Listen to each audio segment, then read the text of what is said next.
রাজ্য সরকারের 3 দিনব্যাপী জনকল্যাণ শিবিরে ব্যাপক সাড়া মেলায় বাড়ল সময়সীমা। একদিনের সময়সীমা বাড়ানোর ঘোষণা করল রাজ্য সরকার। এরই মধ্যে বুধবার মালদা টাউন হলের জনকল্যাণ শিবির পরিদর্শন করলেন মালদার জেলাশাসক রাজেনবীর সিং কাপুর। এদিন তিনি গোটা শিবির ঘুরে ঘুরে পরিষেবা প্রদানের কাজ খতিয়ে দেখেন। কথা বলেন শিবিরে পরিষেবা প্রদানকারী সরকারি কর্মী আধিকারিক সহ পরিষেবা নিতে আসা সাধারণ মানুষজনের সঙ্গে। তাদের সঙ্গে কথা বলে পরিষেবা প্রদানের কাজ যথাযথভাবে চলছে কিনা তা জানার চেষ্টা করেন। যদিও এই বিষয়ে জেলাশাসক রাজেনবীর সিং কাপুর সংবাদ মাধ্যমের সামনে কিছু জানাতে চাননি।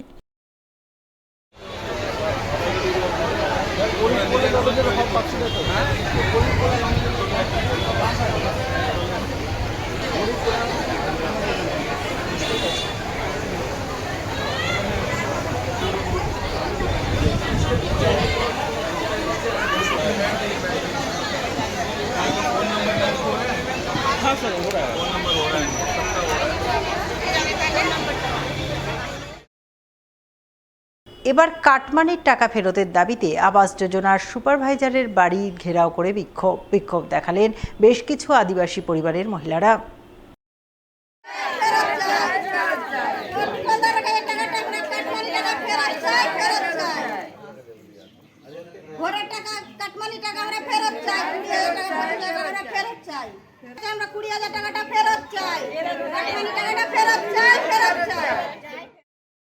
বুধবার ঘটনাটি ঘটেছে মালদার ইংরেজবাজার ব্লকের কোতোয়ালি গ্রাম পঞ্চায়েতের দৌলতপুর মৌজার কাজলদিঘি গ্রামে।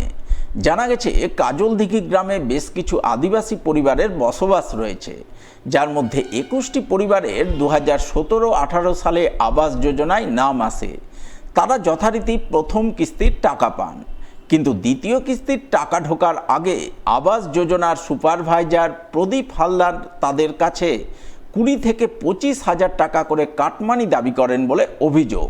তবে শুধু কাটমানি দাবি করা নয়, কাটমানি না দিলে তাদের পরের কিস্তির টাকা আর ব্যাংক অ্যাকাউন্টে ঢুকবে না বলে ভয়ভীতি প্রদর্শন করেন এবং সেই ভয়ে 21টি পরিবারের সদস্য পরিবার পিছু 20 থেকে 25 হাজার টাকা করে কাটমানি দেন বলে অভিযোগ। কিন্তু কাটমানি দেওয়ার পরেও ওই সমস্ত পরিবারের আবাস যোজনার পুরো কিস্তির টাকা মেলেনি। এই মর্মে 2022 সালে 21টি আদিবাসী পরিবারের সদস্যরা মিলে জেলা প্রশাসনের বিভিন্ন মহলে অভিযোগ জানান।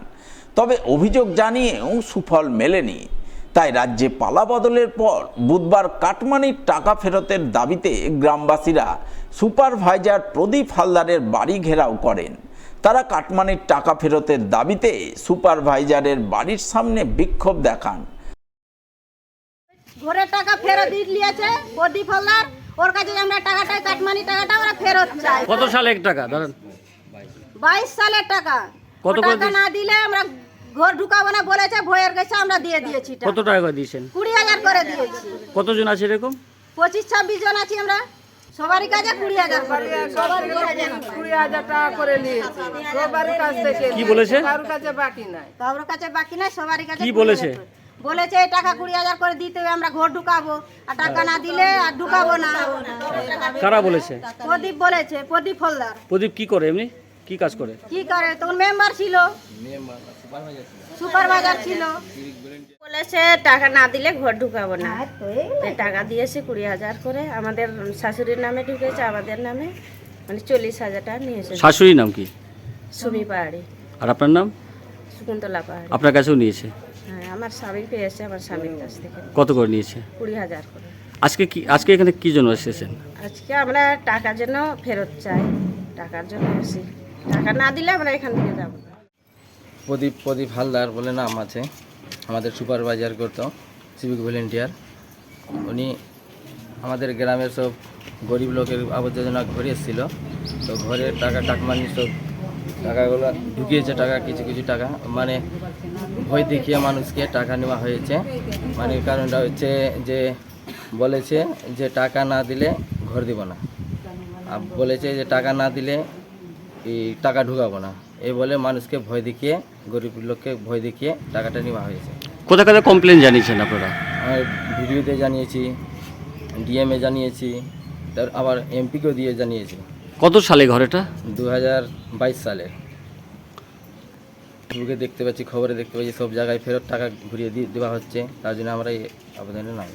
ও আগে থেকে জানতো, এবার হতে যে আমাদের ওখানে গেছিল টাকা দিতে, আমরা বলেছি ঝামেলার মধ্যেই গিয়েছে, বলছে যে তাই আমরা এসছি টাকা দিতে, তো আমরা বলছি এইভাবে টাকা নেব না, আমরা মিডিয়ার মাধ্যমে টাকা নেব।